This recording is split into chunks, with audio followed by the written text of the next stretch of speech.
शिव महापुराण की कथा का लाभ 7 दिन तक पंडाल में बैठकर इस कथा का लाभ ले रहे हैं। और तेरी कृपा बिना ना हिले एक भी अणु लेते श्वास तेरी कृपा से तनो तनो। बखान क्या करूं मैं राखोगे ढेर का, चपटी भभूत में खजाना कुबेर का। हे गंगाधर मुक्तिवार ओमकार तू, भोले ओमकार तू। आयो शरण तिहारी शंभु तार तार तू। उसकी कृपा होती है तब जीव कदम आगे बढ़ाकर भगवान की शरणागति तक पहुंचता है।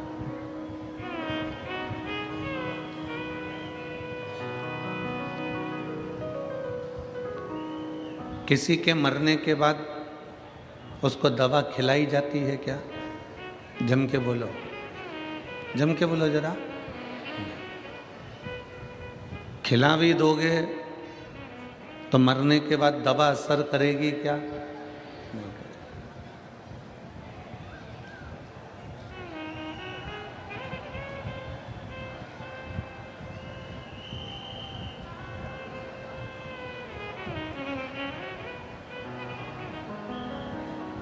किसी के मरने के बाद दवा का असर नहीं होता।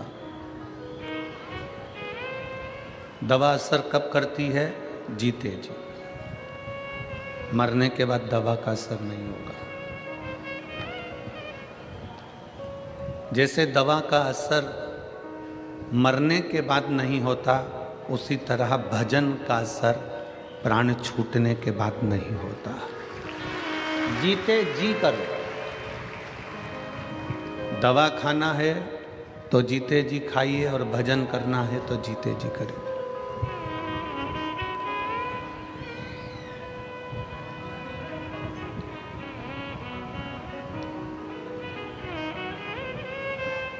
हमारी उल्टी रीति है। बचपन चले गया, जवानी चली गई, अधेड़ी चली गई, बुढ़ापा आ गया, तब हम विचार करते हैं कि अब भगवान का भजन कर लेंगे। अब आप बताना, जीजी हो और मेरे जीजा हो, मेरी बेटी हो, बेटा हो, नेत्रों से दिखाई नहीं देगा, कानों से सुनाई नहीं देगा, मुख में से सारा सोफा सेट निकल गया होगा, एक भी दांत नहीं बचा होगा, हाथ कांपने लगेंगे, पाँव के घुटने चल नहीं पाएंगे, कमर से बैठा नहीं जाएगा, तब क्या शंकर का भजन हो पाएगा? मुश्किल है। दवा और भजन, इन दोनों का असर जीते जी होता है। दवा भी जीते जी खा लो तो शरीर में काम आ जाएगी, और भजन भी जीते जी गा लो तो वो आखिरी तक हमारी जिंदगी में काम आता रहेगा। ये दोनों का असर।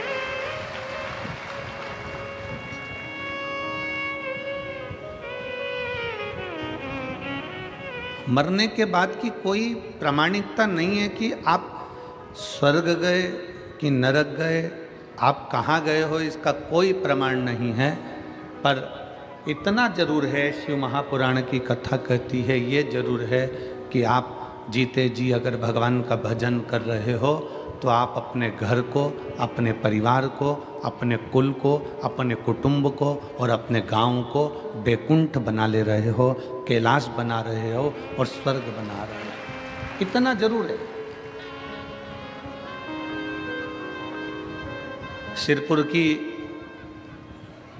सिरपुर महाराष्ट्र की ये पवित्र समिति, श्री शिव पुराण उत्सव समिति, जिस दिन से कथा लेकर आई है उस दिन से ये समिति ये कथा के ग्राउंड में हर 2 दिन में, 4 दिन में, 8 दिन में, 15 दिन में कोई ना कोई आयोजन करती रही है, आयोजन करती रही। सिरपुर की ये शिवपुराण उत्सव समिति कभी दीपावली महापर्व मनाई, कभी शिवरात्रि मनाई, कभी उत्सव मनाया उसने, कभी कोई उत्सव मनाया, कभी कोई उत्सव मनाया, कभी एकादशी का उत्सव मनाया, और इस समिति ने इस पवित्र भूमि पर उत्सव मनाते रहे।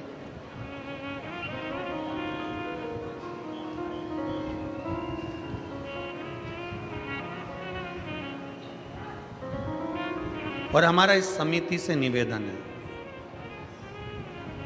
ये शिव महापुराण समिति से निवेदन है, ये कथा होने के बाद आपकी समिति श्री शिवाय नमस्तुभ्यम ग्रुप के रूप में परिवर्तित हो जाए और वो एक ग्रुप ऐसा बने कि सनातन धर्म का कार्य करे। सिरपुर महाराष्ट्र की यह समिति श्री शिवाय नमस्तुभ्यम ग्रुप के रूप में सिरपुर महाराष्ट्र के रूप में इतनी आगे बढ़कर कार्य करे कि हमारे सनातन धर्म में अगर कोई साधारण सा व्यक्ति गरीब है, परेशान है, कष्ट में है, उसके कष्ट को समाप्त करने का प्रयास आप और हम सब मिलकर एकजुट होकर करें। अपने सिरपुर क्षेत्र में बेलपत्री के वृक्ष कम हैं तो बेलपत्री के वृक्ष का रोपण करें। अपने सिरपुर क्षेत्र में निर्माल्य विसर्जन की गाड़ी नहीं है तो उसकी व्यवस्था करी जाए। अपने सिरपुर क्षेत्र में कोई आसपास के क्षेत्र में शंकर जी का मंदिर छिन्न हो गया, टूट फूट गया, उसमें रंगाई नहीं है, पुताई नहीं है, व्यवस्था नहीं है, तो अपनी ये सिरपुर की श्री शिवाय नमस्तुभ्यम ग्रुप वहाँ जाकर थोड़ा सा आपस में एकत्रित कर कर उस मंदिर की रंगाई और पुताई भी करवाकर उसकी व्यवस्था करें। ये हम स्वयं करें।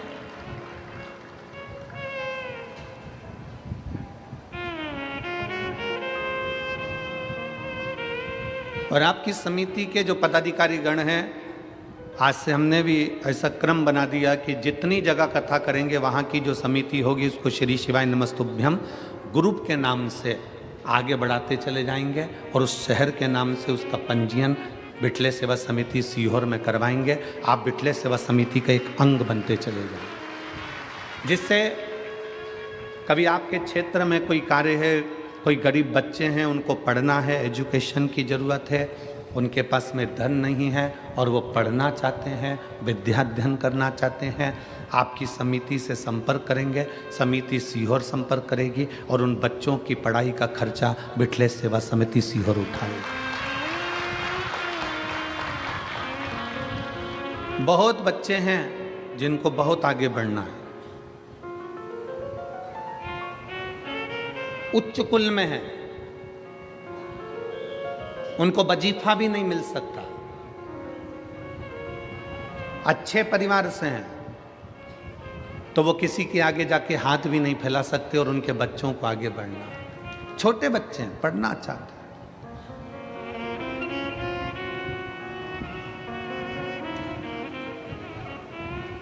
श्री शिवाय नमस्तुभ्यम ग्रुप एक मालेगांव में है, श्री शिवाय नमस्तुभ्यम ग्रुप एक छत्रपति संभाजी नगर में है, श्री शिवाय नमस्तुभ्यम ग्रुप ऐसे ही आगे बढ़ते बढ़ते अपनी संस्थाओं को बिटले सेवा समिति से जोड़कर जो बच्चे पढ़ना चाहते हैं, विद्याध्ययन करना चाहते हैं, जो सनातनियों को कहीं ना कहीं तकलीफ है, वो समिति से संपर्क करके पहले ग्रुप से संपर्क करेंगे, ग्रुप समिति से संपर्क करेगा और ऐसे हमारे सनातन धर्म की रक्षा के लिए आप और हम सब अग्रण्य खड़े रहें।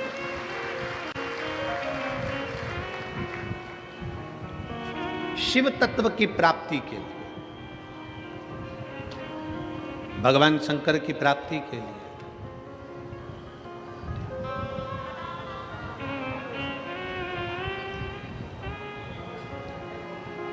हमने इतनी कथाएं करी हैं, पर सिरपुर जैसा उत्साह सिरपुर के बच्चे बच्चे का उत्साह नहीं देखा है। ऐसा उत्साह देखने को नहीं मिला। पूरा सिरपुर का एक एक व्यापारी, एक एक बच्चा, चाहे वो ब्राह्मण हो, चाहे वो क्षत्रिय हो, चाहे वो वैश्य हो, चाहे वो शूद्र हो, चाहे वो किसी वर्ण का हो, चाहे वो किसी भी रूप में हो,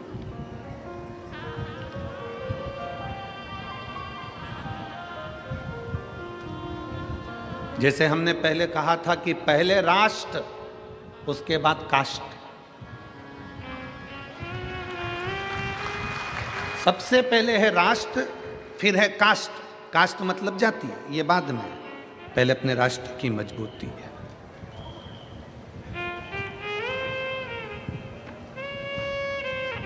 आज इस सिरपुर की पवित्र कथा का लाभ जो आप और हम ले रहे हैं, पूरा सिरपुर का एक एक बच्चा, एक एक जीजियां, एक एक बहनें, एक एक भाई, इस सिरपुर की इस कथा के आयोजन के सफल बनाने के लिए बच्चे बच्चे रोड पर खड़े हुए हैं और व्यवस्थाओं में लगे हैं। भोजन व्यवस्था, पार्किंग व्यवस्था, जल व्यवस्था, सारी व्यवस्थाएं ये कर रहे हैं। तो शिव महापुराण की कथा कर रही है कि दवा का असर जीते जी खाओगे तो दवा का असर होगा, भजन का असर, भक्ति का असर, शिव स्मरण का असर आपके जीते जी होगा। मरने के बाद कहां चले गए?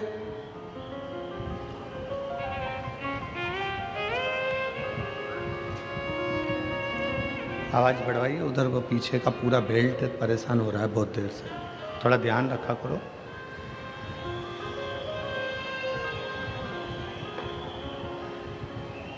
अभी कुछ देर में चालू हो जाएगा, कोई लाइन टूट गई होगी तो वो चालू कर रहे हैं।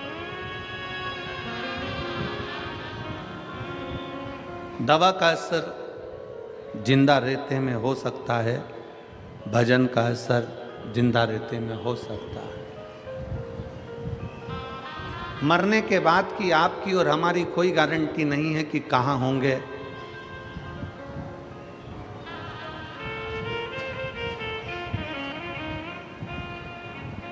पर जहाँ होंगे वहाँ हमारे शिव को याद कर रहे होंगे, इतना जरूर है, बस इतना। हमारे शंकर को, हमारे ओघड़ी को, हमारे त्रिकालदर्शी कैलाशी अविनाशी का स्मरण कर रहे होंगे। शिव की भक्ति को अपने भीतर उतार रहे होंगे। एक बार श्री नामदेव जी महाराज एक सभा में बैठे हुए थे।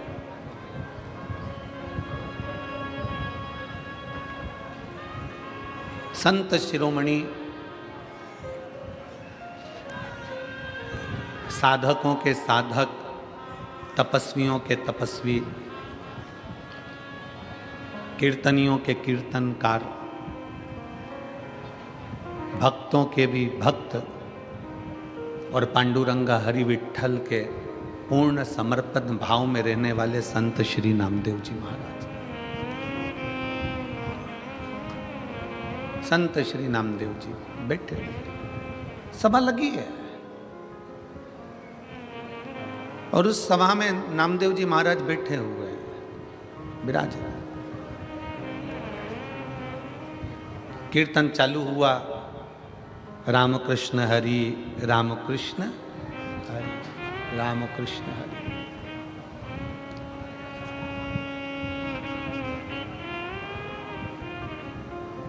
एक सिर फिरा सा एक कोई व्यक्ति नामदेव जी के पास आ गया और नामदेव जी के पास आकर बोला, नामदेव जी, आप अभी प्रवचन में कह रहे थे कि भगवान हर जगह पर विराजमान है, भगवान हर जगह पर बैठा है। कुत्ते के पीछे, स्वान के पीछे आप घी की कटोरी लेकर भाग रहे थे। कुत्ते में भी आपने परमात्मा को देख लिया, हर एक में परमात्मा का दर्शन कर रहे हो, हर एक में भगवान को देख रहे हो।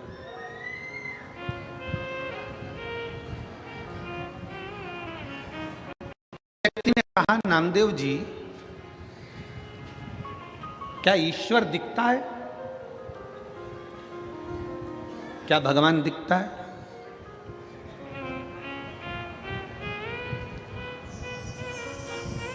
क्या ईश्वर नजर आता है? उस व्यक्ति ने कहा, नामदेव जी, आप कहोगे कि हरि विट्ठल की मूर्ति है, आप कहोगे कि शंकर भगवान का शिवलिंग है, आप कहोगे राम कृष्ण भगवान की मूर्ति है, तो उस व्यक्ति ने कहा ये तो सब पाषाण की, पत्थर की है। नामदेव जी उसकी ओर मुस्कुराकर बोले कि भगवान का शरीर पत्थर का है, पर कलयुग में तो इंसान का दिल पत्थर का है। यहां तो मनुष्य का हृदय, मनुष्य का दिल, मानव का हृदय पत्थर का हो गया।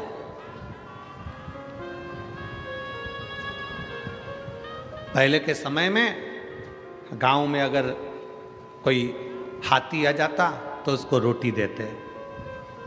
गांव में कुत्ता आ गया, कोई जानवर आ गया, कोई पशु आ गया, उसको रोटी दे देते। अब एक कलिकाल में, कलयुग में पड़ोस में पड़ोसी के बच्चे भूखे सो रहे हैं और एक पड़ोसी को नहीं मालूम कि उसके बच्चे 2 दिन से कुछ नहीं खाए। बड़े बड़े शहरों में, बड़ी बड़ी सिटियों में एक ही फ्लैट में लोग रह रहे हैं। पड़ोस के फ्लैट में कौन कितने दिन से बीमार है, कौन एक रोटी के निवाले के लिए तरस रहा है, किसी को नहीं मालूम पड़ता।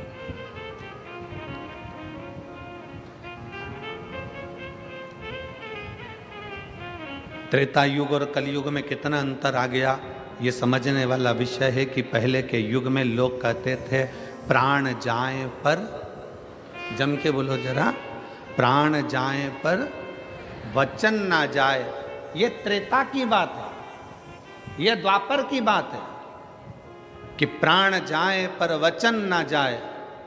कलयुग में तो लोग प्राण जाए पर अहंकार ना जाए। प्राण चले जाए पर अहंकार नहीं गया, मर गया पर अभिमत्ता उसके अंदर भरी की भरी रही। मैं क्यों जाऊं, मैं क्यों पूछूं, मैं क्यों जाऊं, मैं किसी के हाथ क्यों जोड़ूं, मैं अपने रिश्तेदार के दरवाजे पर क्यों जाऊं। त्रेता में प्राण जाए पर वचन न जाए, कली काल में प्राण जाए पर अहंकार ना जाए। अहंकार भीतर समाता गया।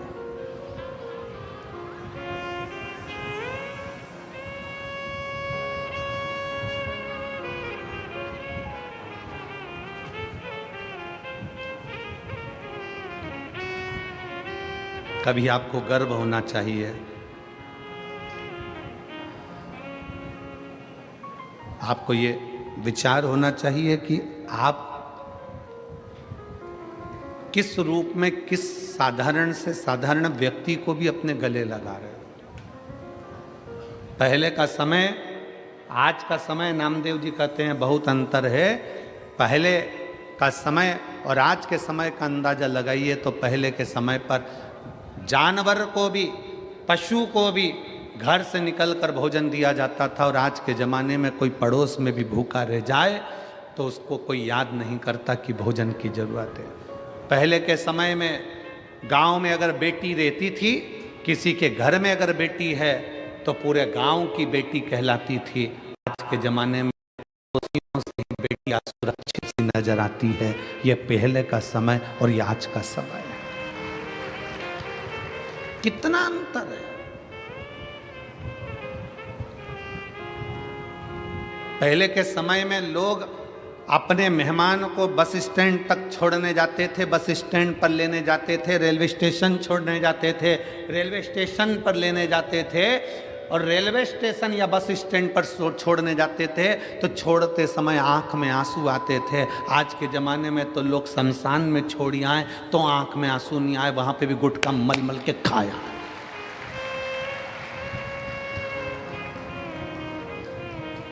शमशान में मुर्दा जल रहा है और ये वहाँ बैठकर तंबाकू मल के खा रहा है, उसकी आंख में आंसू नहीं है। पहले के समय में किसी मेहमान को छोड़ने जाते थे तो आंख में आंसू आते थे। बोलो रे जी सही है कि गलत? कहाँ गया सब? किस जगह चले गया वो समय, कहां पर पहुंच गया वो समय।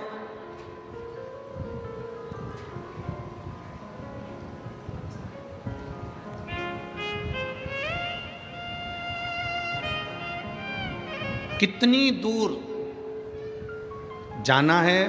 पहले के समय में इतनी गाड़ियां नहीं थी, इतनी व्यवस्थाएं नहीं थी जाने आने के लिए, बस के इतने साधन नहीं थे, ट्रेन के इतने साधन नहीं थे, तो भी पहले के ज़माने में लोग कैसे भी किसी की तबीयत देखना हो, किसी के यहाँ कोई मिलने जाना हो, तो बिना कारण के लोग चले जाते थे अपना समय निकालकर, भले वो पैदल जाना पड़े। आज के ज़माने में जितने यहाँ बैठे हो ना, सबके घर में 2 व्हीलर की गाड़ी है, सबके घर में 4 व्हीलर की गाड़ी है। 4 व्हीलर नहीं होगी तो 2 व्हीलर तो होगी, बोलो है कि नहीं है ना सबके यहाँ। सबके घर में अगर 4 व्हीलर नहीं है तो 2 व्हीलर है।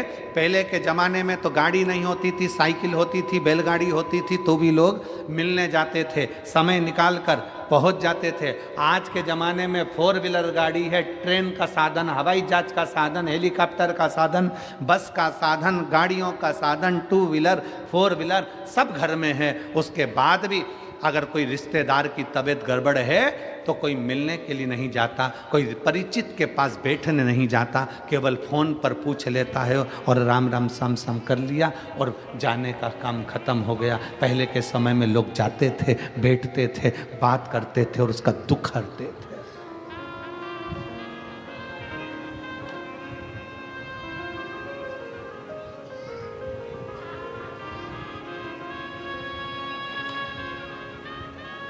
दुख हरते थे। हृदय में थोड़ा सा भी अगर दुख होता था किसी के तो उससे मिलने पहुंच जाते थे। बोलो सही है कि गलत है। पहले के समय में घर में इतने कपड़े नहीं होते थे, इतनी अलमारियां भरी नहीं होती थी। पहले के समय में घर में इतने कपड़े नहीं होते थे, फिर भी घर में रहने वाला गरीब भी अपना पूरा तन ढक कर रहता था, और आज पूरी अलमारी भरी होती है और व्यक्ति नंगा घूमता है।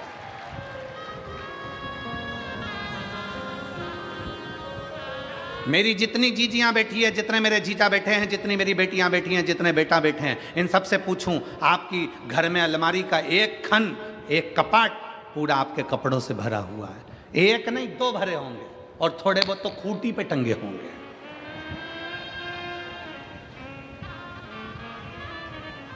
पहले के जमाने में कपड़े नहीं थे तो भी गरीब से गरीब व्यक्ति भी अपना पूरा तन ढककर चलता था, तन ढका करता था। आज के ज़माने में कमरा कपड़ों से भरा पड़ा है तो भी आदमी नंगा घूम रहा है। ये शर्म की बात है, ये शर्म की बात है। इतने कपड़े, एक से एक बढ़कर परिधान, एक से बढ़कर एक बढ़कर कपड़े।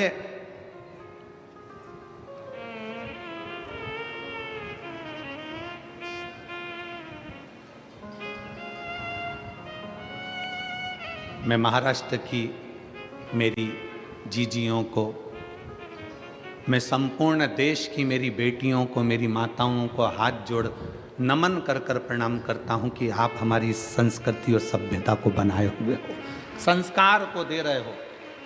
आप आज भी सभ्यता और संस्कृति और संस्कारों की दैनी इस भारत माता के संस्कारों को दुनिया तक पहुंचा रहे हो।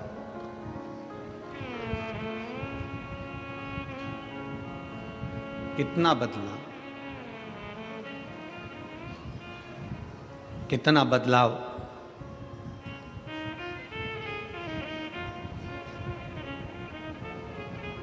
नामदेव जी कहते हैं तुम्हारे जो शब्द हैं ना, ये शब्द ठीक नहीं है। तुम क्या कह रहे हो?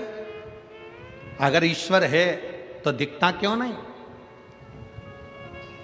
ये तो पत्थर की मूर्ति है जिसका तुम गुणगान गा रहे हो, जिसका तुम विनय कर रहे हो। नामदेव जी ने कहा भगवान का शरीर पत्थर का है पर इंसान का तो दिल पत्थर है। पत्थर दिल है, इसलिए भगवान की मूर्ति भी पत्थर की नजर आ रही है। जिस दिन दिल कोमल होता उस दिन मेरा शंकर भी कोमल नजर आता, मेरा शिव भी कोमल नजर आता।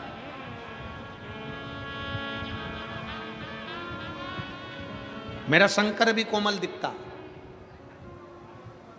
हमारे मन, हमारे विचार, हमारी सोच हमें परमात्मा के करीब में लेकर जाती है। हमारे विचार हमें शंकर के करीब में लेकर जाते हैं। हम कितने अच्छे विचार लेकर जिंदगी के इन पहलुओं में आगे बढ़ेंगे तो हम उन्नति की ओर बढ़ते चले जाएंगे।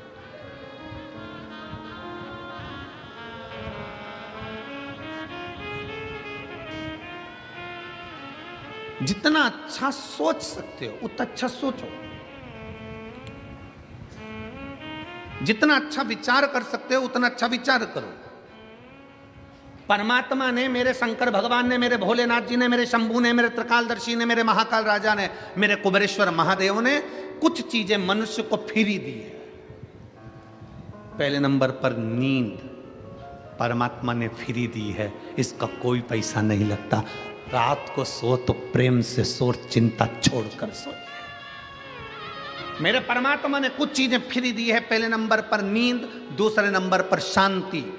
मेरे परमात्मा ने नींद अगर दी है और शांति मेरे परमात्मा ने दी है तो फ्री दी है। जिस दिन बन सके उस दिन शंकर की शरण में बैठना, उसका श्री शिवाय नमस्तुभ्यम का स्मरण करना, उस दिन शांति का अनुभव करोगे। आनंद मेरे भोले बाबा ने फ्री दिया है। अकेले भी रहो ना तो मुस्कुराते रहो। अपने कक्ष में दो जनी है ना, पति पत्नी है ना, थोड़ा मुस्कुराने की बात करा करो। पर जब जब पति घर दुकान से आया, ऑफिस से आया, तुम अपने दुकान से आई, तुम अपनी ऑफिस से आई, तुम अपने काम से आई, दोनों पति पत्नी जिस कमरे में पहुंचे हो उस कमरे को दुनिया के लोग कहते हैं गुरुजी पहले के समय में दशरथ जी के समय पर कैकेयी कोप भवन में जाकर बैठी थी। आज के जमाने में लोग अपने बंगले में कोप भवन नहीं बनाते, कोप गुस्सा करने का कमरा नहीं बनाते। हमने कहा पूरा बंगला ही कोप भवन होता है तो अलग से बनाने की जरूरत ही क्या होती है? अलग से कोप भवन बनाने की जरूरत क्या है? पूरा कमरा, पूरा महल, पूरा घर कोप भवन बना हुआ है। एक जगह पर सास रूठी बैठी है, दूसरी जगह पर जेठानी रूठी बैठी है, तीसरी जगह पर देवरानी रूठी बैठी है, चौथे कमरे में ननन मुंह फुला के बैठी है, पांचवें कमरे में काम वाली बाई चौकीदार ये मुंह फुलाए बैठे हैं, छठे नंबर पर सब्जी वाला आता है तो मुंह फुला के आता है, सातवें नंबर पर दूध देने वाला आता है तो बेल पे बेल बजाता है, आ रहे हो कि जाऊं, वो भी मुंह फुला कर आता है, और कचरे वाला आता है तो वो भी हारन बजा कर आता है, कचरा देना है तो दो, नहीं तो ये पड़ा मैं तो ये जाऊं। हर व्यक्ति मुंह फुला कर आता है। और बात करते हो कि दशरथ जी के समय पर एक कोप भवन था जिसमें कैकेयी बैठी थी। आज के जमाने में पूरा घर कोप भवन है। मेरा निवेदन है शंकर के परिवार को देखना। शंकर जहां रहते हैं, कैलाश पर रहते हैं, शमशान में रहते हैं, पर अपने परिवार के साथ आनंद में रहते हैं। पति पत्नी जिस कमरे में रहें उस कमरे से मोबाइल दूसरी अलमारी में बंद कर कर रख दो, और जितनी देर कमरे में रहो उतनी देर प्रेम से रहो। कौन किसकी सुन रहा है? पत्नी अपना मोबाइल लेके, पति अपना मोबाइल लेके उधर पड़ा, और दोनों को चर्चा करना चाहिए अपने बच्चों की लाइफ क्या बनाना है, अपने बच्चों को क्या कराना है, बच्चे कैसे आगे बढ़ेंगे, बच्चों को सर्दी हो रही है, बच्चों के साथ ऐसा हो रहा है, ऐसा विचार करना चाहिए। देखो अपनी बुआ की तबीयत खराब है, वहाँ चलकर देखना चाहिए। मामा जी का स्वास्थ्य खराब है, एक बार वहाँ चलना चाहिए। देखो दुकान से फुर्सत नहीं मिलेगी, आदमी मरते मर जाएगा पर उसे फुर्सत नहीं मिलेगी। इतनी बड़ी शिव पुराण सिरपुर में हो रही है और तुम दुकान खोल कर बैठे हो। कम से कम एक दिन तो दुकान में से निकालिए और सिरपुर की कथा में चलिए। ये अपने को कहना पड़ेगा। वो अपने मोबाइल में मस्त है, तुम अपने मोबाइल में मस्त हो, और पूरी जिंदगी बस ऐसे ही निकलती चली गई, और आखिरी में तुम भी रोते रहे, वो भी रोते रहे। पत्नी कहती रही ये मुझे टाइम नहीं देते, पति कहता है मैं टाइम दूं, मैं तो खुद समय निकाल के दुकान से जल्दी चले जाता हूं, पर जब जल्दी जाता हूं तब ये चंद्र घंटा और कुसमांडा बन जाती है। मैं तो खुद तकलीफ। कहां गया आनंद? शंकर भगवान ने, ओघड़दानी ने, त्रिकालदर्शी कैलाशी ने, जब भगवान नारायण भगवान माँ जगतजननी दुर्गा, श्री गणेश जी महाराज, सूर्य नारायण और भगवान शंकर सब बैठे थे। पंचायत लगी थी देवताओं की। शिव पंचायत में सारे देवता बैठे थे। 33 कोटि देवता पंचायत को सुनने बैठे थे। तो पूछा, नारायण ने कहा मेरे पास में ये है, ब्रह्मा कहे मेरे पास में ये है, शंकर भगवान ने कहा मुझे कुछ नहीं चाहिए, मेरे संसार में मृत्यु लोक में जो जन्म लेगा उसको कुछ चीजें फ्री में दे दी जाए। क्या चीज फ्री चाहिए? तो कि वो सोए तो निंद्रा फ्री हो, शांति फ्री हो, आनंद जम के बोलो फ्री हो, आनंद भी फ्री हो, हवा जम के बोलिए फ्री हो, पानी फ्री हो, हवा, पानी, प्रकाश सूर्य का फ्री हो। और शंकर भगवान से पूछा और क्या फ्री चाहिए? शंकर जी कहते हैं मनुष्य की श्वास भी फ्री हो, ये मानव की श्वास भी फ्री हो, इसकी कोई कीमत नहीं। शंकर भगवान से पूछा गया ये सब चीजें तुमने फ्री मांग ली है, पर इनकी कीमत कितनी है तुम्हें मालूम है? शंकर भगवान कहते हैं दुनिया के लोगों को मालूम पड़ेगा जब श्वास रुकेगी, तब मालूम पड़ेगा कि श्वास की कीमत कितनी है। पानी जब खत्म हो जाएगा तब मालूम पड़ेगा कि पानी की कीमत कितनी है। हवा जब रुक जाएगी तब ऑक्सीजन की बोतल लगेगी, तब मालूम पड़ेगा कि हवा की कीमत कितनी है। घर से जब शांति चली जाएगी, बाबाओं के दरवाजे पर जाकर कहोगे थोड़ी शांति दे दो, तब मालूम पड़ेगा शांति की कीमत कितनी है। नींद चली जाएगी, डॉक्टर को दिखाओगे, वो 500 रुपये की गोली देगा एक खा के सोने के लिए, तब मालूम पड़ेगा कि नींद की कीमत कितनी है, हवा की कीमत कितनी है। शांति जब चली गई, शांति की कीमत कितनी है। ये सब चीज की कीमत, आनंद जब चले गया जीवन का, तब मालूम पड़ेगा कि आनंद की कीमत कितनी है। शंकर भगवान ने जो जो मनुष्य को दिया है, फ्री में जो जो चीज दी है, आज के जमाने में ये सब कीमती है, इसको समझ कर रखना हमारी जवाबदारी है, इसको संजो कर रखना हमारी जवाबदारी।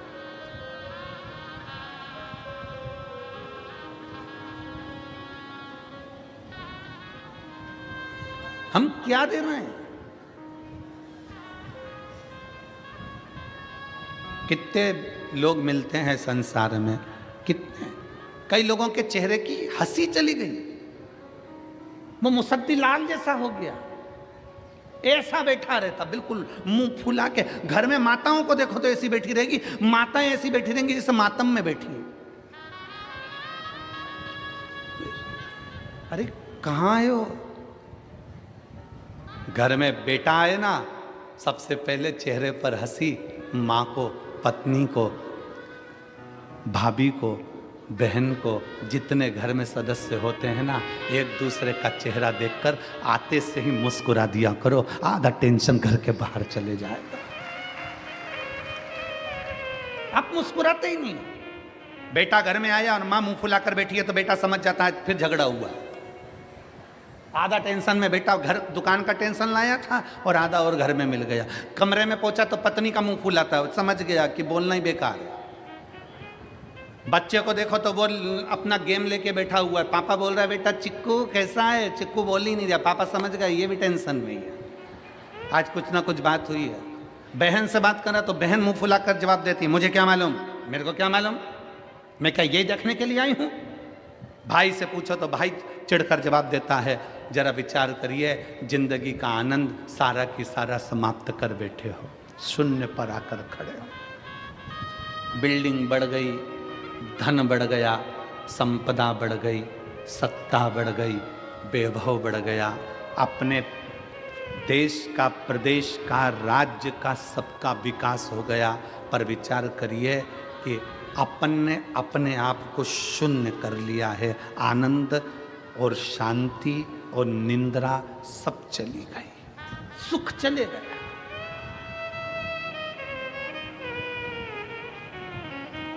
शांति चली गई, सुख गया।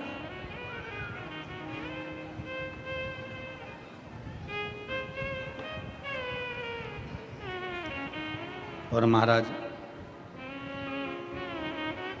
मेरा शिव, मेरा उघड़दानी, जो जो चीजें आपको फ्री में दिया है ना, उसकी कीमत बहुत है।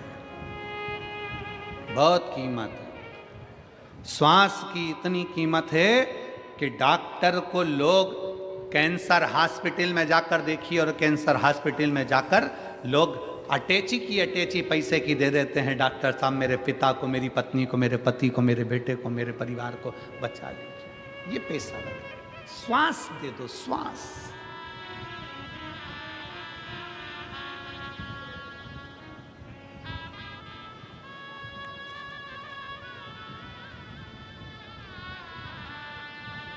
कितना सुंदर नामदेव जी कहते हैं, त्रेता में था प्राण जाए पर, जम के बोलो वचन ना जाए। आज के जमाने में प्राण जाए पर अहंकार,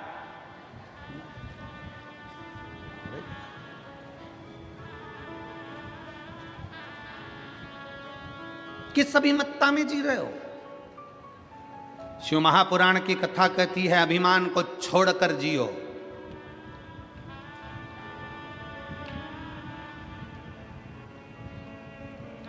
किसी को छोटा मत समझो, किसी को साधारण मत समझो, किसी को हल्का मत समझो।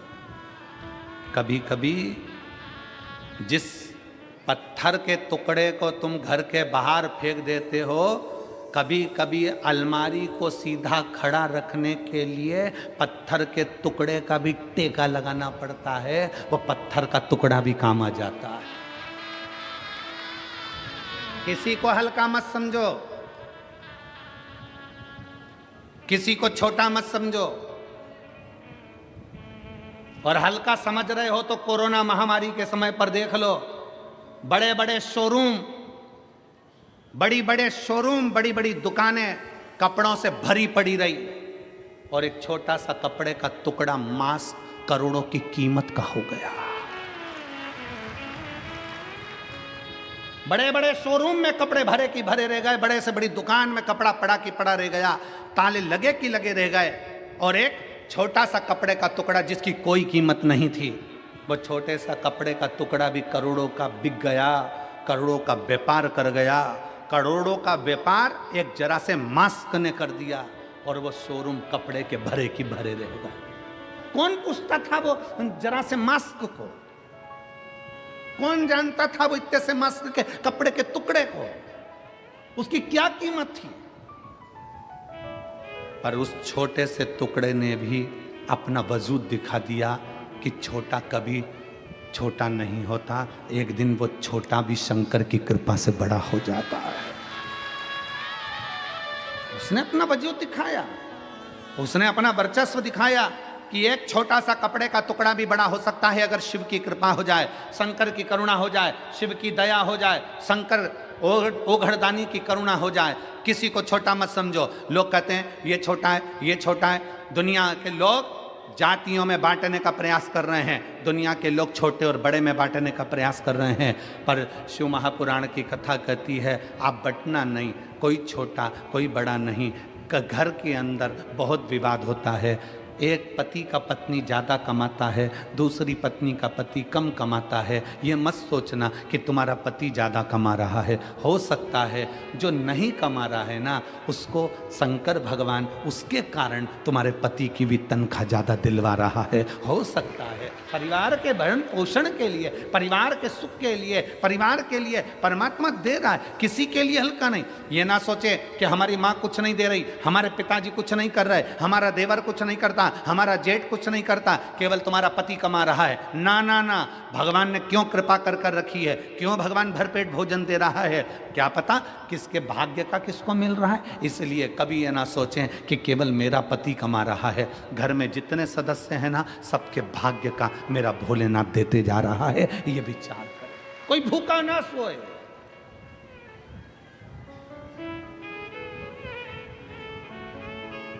आप सुख को ढूंढिए। क्या मिला शिव महापुराण की कथा से, भगवान शंकर की करुणा से, शंकर भगवान के से सुंदर शिव महापुराण की कथा क्या देती है? ये इतने इतने पत्र रोज आते हैं। आज एक बहन ने लिखा, ये पत्र कौन बनेगा करोड़पति जैसे हैं। इतने पत्रों में जिसका पत्र निकल जाए गुरुजी, वो कौन बनेगा करोड़पति में जितनी खुशी नहीं होती होगी हॉट सीट पर बैठकर, उतनी खुशी होती है आपकी व्यासपीठ के पास आने पर। पत्र लिखने वाली ने पत्र लिखा, देखिए।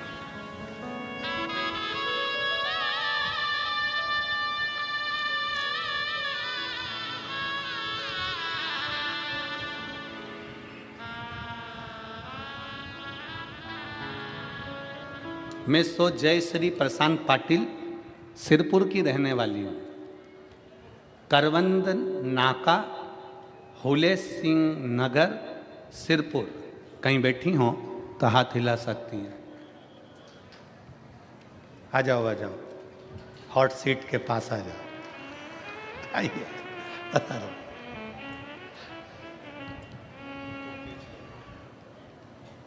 प्रशांत पाटिल सिरपुर की रहने वाली हूँ। करवंद नाका, हुले सिंह नगर, सिरपुर। बाबा, मेरी माँ रोज बोलती थी कि तू कथा सुना कर, पर मैं कथा नहीं सुनती थी। गुरुदेव, मेरी माँ रोज मुझे बोलती कि कथा सुन कथा सुन, मैं कथा नहीं सुनती। माँ से कह देती सुनती हूँ, पर मैं नहीं सुनती थी। महाराज, जो सत्य है वो इस पत्र में लिख रही हूँ। तभी एक दिन मन में आया कि मेरी माँ रोज कहती है कथा सुन, और मैं उसको कह देती हूँ सुनती हूँ और सुनती नहीं, एक बार सुनना चाहिए। तब मैंने अपने पति से कहकर टीवी पर कथा देखना प्रारंभ करी। कथा देखना प्रारंभ करी तो पति नाराज हो गए। क्या दिन भर महाराज की कथा सुनती रहती, बंद कर दे टीवी। बड़ी दुखी हो गई। मैंने मेरे पति को हाथ जोड़ प्रणाम कर कर कहा, एक बार तुम भी तो इस महाराज की कथा तो सुनो, ये सियोर वाला महाराज है, एक बार तो सुनो। पति के मेरे को नहीं सुनना। एक दिन मैं कहीं चली गई और पति उसी टाइम पर टीवी चालू कर कर बैठ गए और आपकी कथा सुन रहा था। पति जब कथा सुन रहा था, उस समय पर मालेगांव में आपकी कथा चल रही थी। मैंने अपने पति से कहा चलो अपन कथा में चलते हैं। पति ने मना करा, फिर मैंने जिद करी तो उन्होंने कथा में जाने का विचार करा। कथा में पहुंच गए। पति का मन तो कथा में लग गया और मेरी आंखें लग गई। जी को इस पत्र में सत्य लिखने के लिए एक बार जोरदार ताली बजाओ। बहुत बहुत साधुवाद, बहुत बहुत साधुवाद। पति का मन कथा में लग गया और मेरी आंखें लग गई। मैं सो गई। कथा पूरी हो गई। कथा होते से ही पति ने कहा कि वो सियोर वाला महाराज कह रहा था कि पंडाल में बैठकर जो मांगा जाता है वो बाबा देता है, तू भी मांग कर चली जा। मैंने बाबा से प्रार्थना करी, बाबा मैं क्या मांगू, मेरा रिजेक्ट हुआ, मेडिक्लेम का पास रह गया है, आप बस एक कृपा कर दो, मैं मान जाऊंगी कि आपके पंडाल में ऐसा जादू है कि मेरा काम हो गया, मेरा मेडिक्लेम रह गया है, वो मुझे दिला दो। हम एक दिन की कथा सुनकर अपने घर चले गए। बस घर जाकर थक इतने गए थे भीड़ में कि घर जाकर लेट गए। आंखें लग गई और लगते से ही एक फ़ोन आया और फ़ोन आते से ही खबर करी कि आपका मेडिक्लेम क्लियर हो गया है, आपका मेडिक्लेम क्लियर हो गया। गुरुदेव, आज मैं सत्य वचन कहती हूँ, मेरा मन भले कथा में से हट जाए पर मेरे पति आपकी कथा एक दिन की भी नहीं छोड़ते। मैं भले मन को हटा लूं पर मेरे पति कथा को नहीं छोड़ते। गुरुदेव, आपका पत्र पढ़ना, अब इस लाइन को पढ़िए, आपका पत्र पढ़ना ये तो एक करोड़पति जैसा खेल है। कौन बनेगा करोड़पति? 10 पत्र में से एक पत्र छटता है, जितना हॉट सीट पर बैठने पर खुशी नहीं होती, वो खुशी आपकी व्यासपीठ के पास आने पर होती है। ये शिव पर, ये शंकर है, ये ओघड़ है। जहाँ बैठी हैं दीदी, आइए एक बेलपत्र लेकर जाइए, शिव कृपा।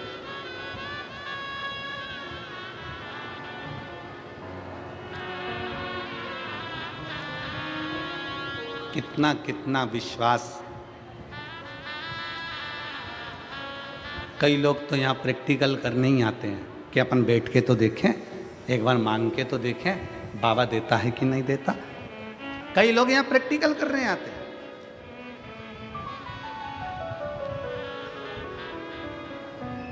अजय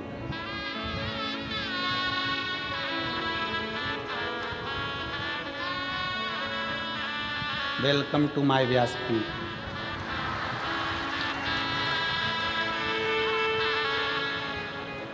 प्रशांत पाटिल सिरपुर की रहने वाली हूँ, कवंद नाका, फूले सिंह नगर, सिरपुर। एक बार जोरदार ताली बजाकर स्वागत करो।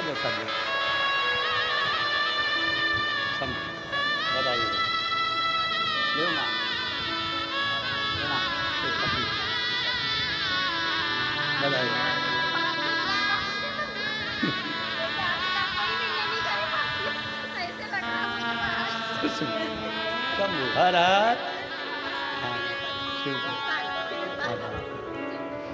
शिव तत्व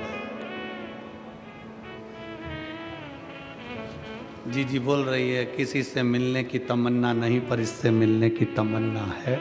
शिव शिव है, औघड़ी औघड़ी है, शंकर शंकर। प्रसन्नता,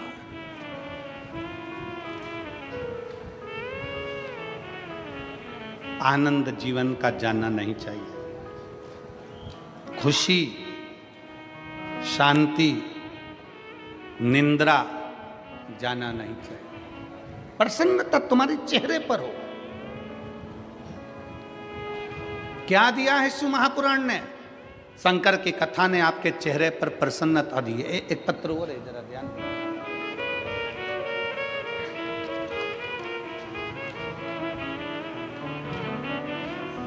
मानवी गोकुल प्रजापति, मेरा नाम मानवी, पत्र को आप लोग पढ़ेंगे। प्रजापति कुम्हार, मैं सेंधवा मध्य प्रदेश की रहने वाली हूँ। कहीं बैठी हों तो हाथ हिला सकती हूँ, और अगर आई हो और अपने बच्ची को लाई हो तो लेकर भी आ सकती हो। मेरा नाम मानवी प्रजापति है, कुम्हार हूँ मैं सेंधवा मध्य प्रदेश की रहने वाली हूँ। कहीं बैठी हों तो हाथ हिला सकती हैं। अच्छा आप ही हैं? हाथ हिलाओ एक बार, खंबे के साइड में से इधर आओ। हाँ हिला दो हाथ, हिलाइए, हाथ हिलाओ वापिस। ठीक है, आ जाओ बेटी को लेकर आ जाइए। मैं एक लोटे जल का क्या वर्णन करूं, मेरे पास शब्द नहीं है गुरुदेव। मेरी छोटी बेटी काव्या प्रजापति, उसकी आयु 5 साल है। पत्र दिख रहा है ना टीवी पे, जम के तो बोलो, सबको दिख रहा है? पढ़ा करो, साथ में पत्र भी पढ़ा करो। छोटी बेटी काव्या प्रजापति, उसकी आयु 5 साल है। वे न बोल पाती थी न चल पाती थी, बस बिस्तर पर पड़ी रहती थी। हम बड़े परेशान थे, हमने उसको इलाज कराया, हर जगह पर किया, पर कोई फर्क नहीं पड़ा। हम बड़े चिंतित थे, मैं तो बस रोते ही रहती थी। मेरा बड़ा बेटा बिल्कुल अच्छा है, पर बेटी ऐसी क्यों है? मैं रोती रहती थी। हमने उसको इंदौर के बड़े अस्पताल में दिखाया। डॉक्टर कहने लगे कि ये बच्ची ना बोल सकती है ना चल सकती है। इसकी खून की जांच बेंगलोर में भेजी गई। पता चला कि इसको डाउन सिंड्रोम की बीमारी है, जिसके अंतर्गत ये बच्ची न बोल पाएगी, न सही से बैठ पाएगी, न चल पाएगी, न सुन पाएगी। मैं बहुत रोने लगी। किसी ने बताया आस्था चैनल पर सीहोर वाला कोई महाराज आता है, शिव महापुराण की कथा करता है, उसे सुनो।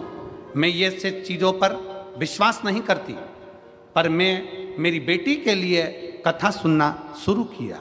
फिर 2022 में सीहोर रुद्राक्ष महोत्सव में गई, वहाँ भीड़ बहुत थी, फिर भी मैं रुद्राक्ष को लिए भीड़ में खड़ी रही। वहाँ रुद्राक्ष लिया, कंकर शंकर की पूजन कही, बाबा को रुद्राक्ष रात को लाई और बाबा को प्रणाम कर कर रुद्राक्ष को तांबे के कलश में गलाती, फिर वही जल शिव जी को चढ़ाती और बेटी को पिलाती। फिर आपकी कथा जलगांव में थी, मेरी बेटी को लेकर आई, 4 दिन की कथा सुनी, धरती को नमन किया, वहीं पर बेटी को सुला देती, मिट्टी उसके शरीर पर लगा देती, बाबा को प्रार्थना करती। इसका शरीर काम नहीं कर रहा, न सुन सकती, न बैठ सकती, न बोल सकती, न चल सकती। आज मैं बाबा को प्रणाम करने के लिए आई हूँ। पंडाल का बैठकर कथा सुनने का फल क्या है?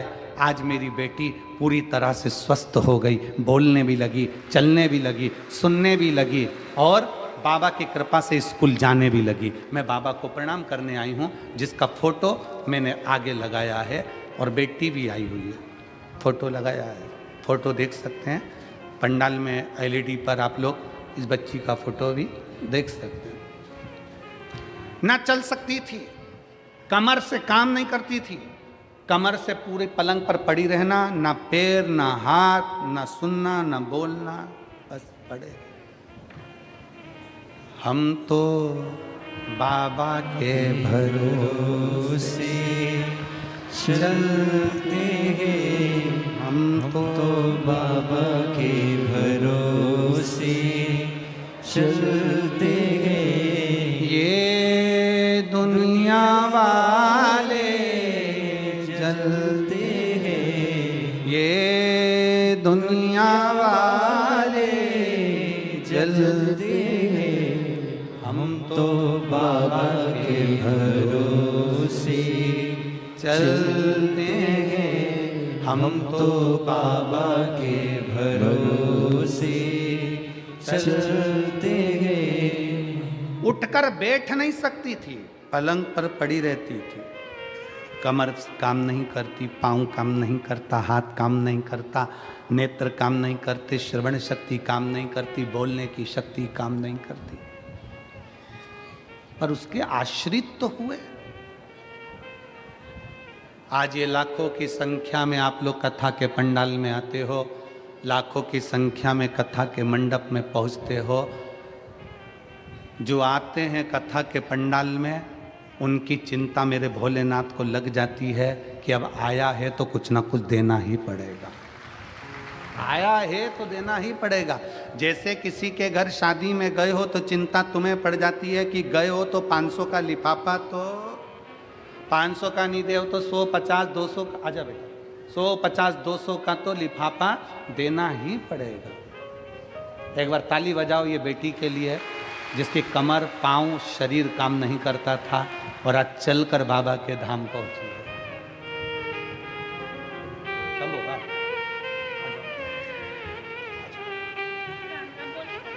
राम राम बोलो, बोलो राम राम, राम राम बोलो, राम राम, शंभो, श्री राम, श्री शिवाय नमस्तुभ्याम, श्री शिवाय। रोते नहीं बेटा, रोना नहीं, अब तो बाबा ने अच्छा करा ना इसको, ले रोते नहीं, बिल्कुल चुप होकर। श्री राम देव, जय श्री राम। रोना नहीं, आंसू पोंछ के जाओ, खुश होकर जाओ। तो चलने लगी, धीरे धीरे और शरीर काम करेगा, ठीक है बाबा, अच्छा शंभु।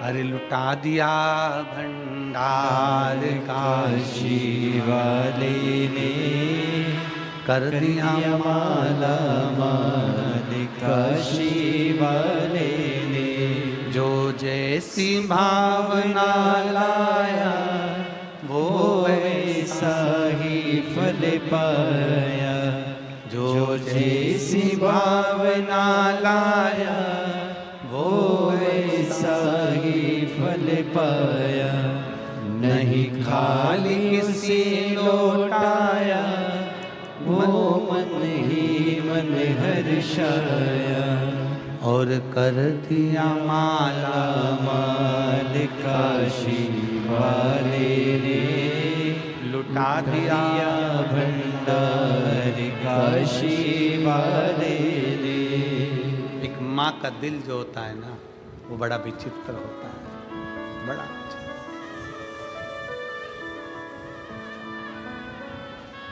नंदुरबार में जब हम कथा करने गए थे ना, नांदगांव में कथा करने गए, तो एक लड़के ने पूछा था, गुरुजी प्रेम अंधा होता है क्या? हमने कहा प्रेम अंधा होता है। एक माँ के गर्भ में जब बच्चा आता है ना, माँ उसको बिना देखे प्रेम करने लगती है, इसलिए प्रेम अंधा होता है। एक माँ का दिल क्या होता है ना, जिसकी बेटी पलंग पर केवल पड़ी रहे, ना शरीर काम करे, ना हाथ पैर काम करे, ना बोल सके, ना देख सके, ना सुन सके, उस माँ की दशा का अंदाज़ा लगाइएगा कि उसकी बेटी अगर थोड़ी बहुत भी चलने लगे और थोड़ा बहुत बोलने लगे और सुनने लगे ना, तो उस माँ से पूछना कि ज़िंदगी की सबसे बड़ी खुशी उस माँ को मिल जाती है। उस माँ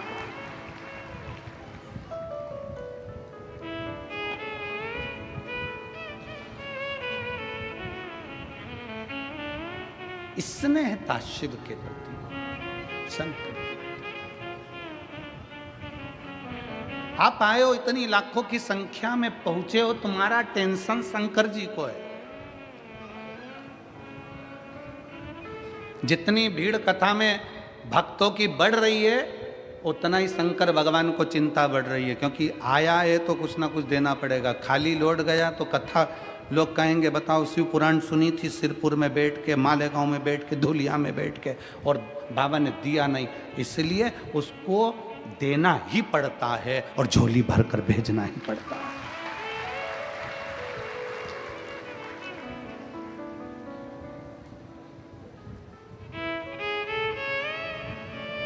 9 तारीख से 11 तारीख तक दुबई में कथा है, 3 दिवस की। 9 दिसंबर से 11 दिसंबर तक त्रिवेणी शिव महापुराण की कथा भारत में 1 बजे से 4 बजे तक आस्था चैनल पर आएगी, और वहाँ 11:30 बजे दुबई में चलेगी एयरपोर्ट रोड पर। तो कथा का लाभ आप दुबई वासी Al Garhoud Dubai airport road Le Meridien Dubai hotel and conference centre में ये कथा है। कोई शुल्क नहीं, वहाँ भी निःशुल्क। आप कथा का लाभ लेने के लिए जो दुबई के आसपास के क्षेत्र के भक्त हैं, वो इस पंडाल में एक बार बैठ कर देखना कि दुबई की उस कथा के पंडाल में मेरा शंकर क्या देता है और बाबा कितनी कृपा करता है, फिर बुलाओगे। इस कथा को कोई छोड़ता नहीं है।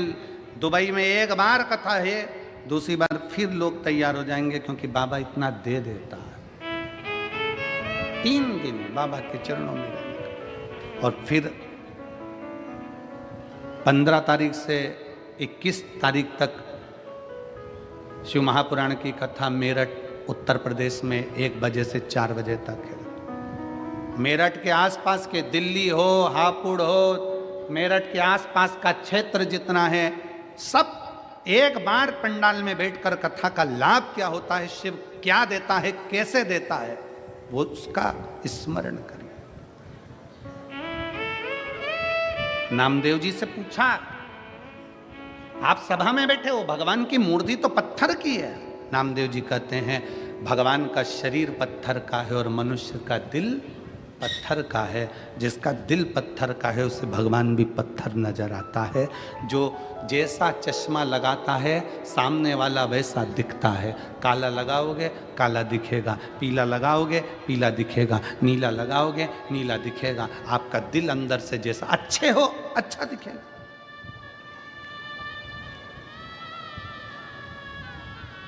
क्यों हम इतनी शर्त से व्यासपीठ पर बैठकर बोल देते कि शंकर जी झोली भरेगा? क्योंकि हमें भरोसा है उस पर, देखा है उसको।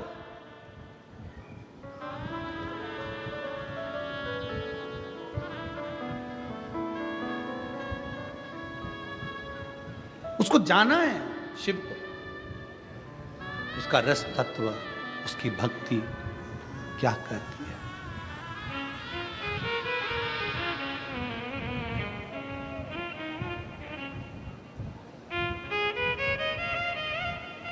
किसी के घर में शादी में गए हो, उसका फर्ज है खाना भी खिलाएगा, रुकाएगा भी और बाद में कुछ ना कुछ देकर भेजेगा भी। फर्ज उसका है, वो देकर भेजेगा। आप उसकी कथा में आए हो, आप सियोर वाले महाराज की कथा में नहीं आए हो। कथा किसकी चल रही है? किसकी? जम के बोलो, देवरिदेव महादेव। सियोर वाले महाराज की कथा चल रही है क्या? कि पंडित दीप मिश्रा ऐसे वैसे यूं, तो उसकी कथा चल रही। कथा किसकी? शंकर की चल रही है। आप शिव की कथा में आए।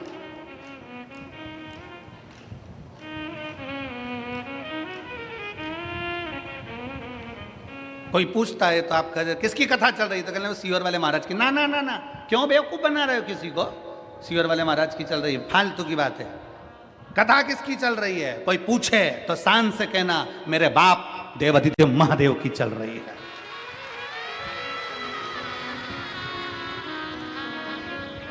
कौन सुनाने आया है? सीहोर वाला महाराज नहीं, सीहोर से कंकर शंकर की भूमि से कुबेरेश्वर महादेव स्वयं इस कथा को लेकर तुम्हारे बीच में कथा सुनाने आए। शिव महापुराण के महत्तम में लिखा है कथा सुनाने वाला शंकर, कथा सुनने वाला शंकर और कथा करवाने वाला शंकर। सामर्थ्य की तो है ही नहीं। भागवत कथा होती तो मनुष्य करा सकता था, राम कथा होती तो मनुष्य करा सकता था, सारी पुराणे मनुष्य करा सकते हैं, पर शिव महापुराण की कथा मनुष्य नहीं, शंकर स्वयं जजमान बने हैं। ईश्वर जी और गोरा जी, शंकर स्वयं तुम रुकेश्वर महादेव बनकर कथा को बांच रहे हैं। शंकर स्वयं कथा की व्यवस्था कर रहे हैं। कोई की सामर्थ्यता, मनुष्य की सामर्थ्यता नहीं है कि वो शिव पुराण की कथा करवा ले, बाँच ले और सुन ले। कथा वो बाँचता है। और जिस दिन कथा बाँचने वाले के मन में यह आ जाए कि कथा मैं बाँच रहा हूं, उस दिन कथा कथा नहीं रहती, फिर व्यथा हो जाती है।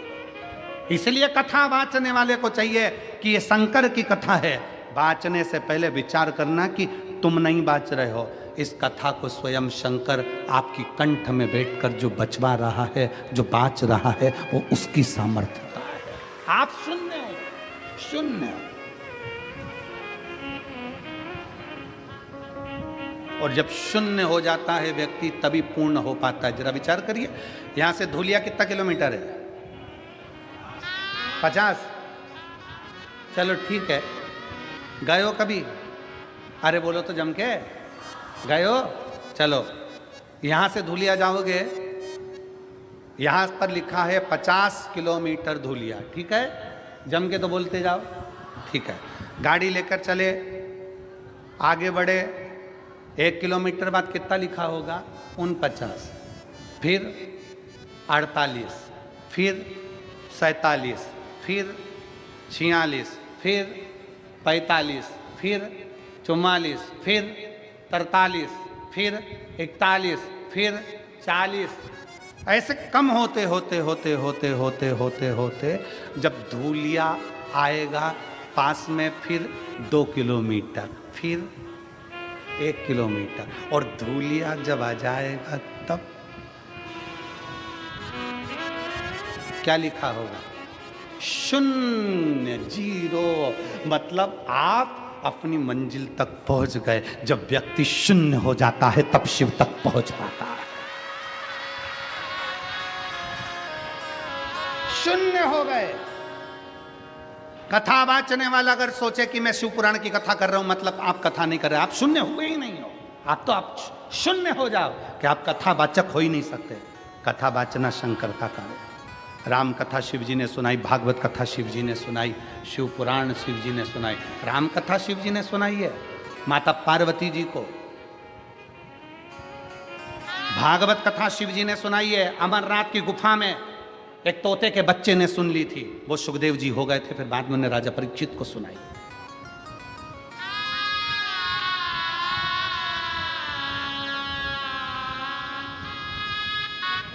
शून्य कहा जाए, ये सब शंकर का है।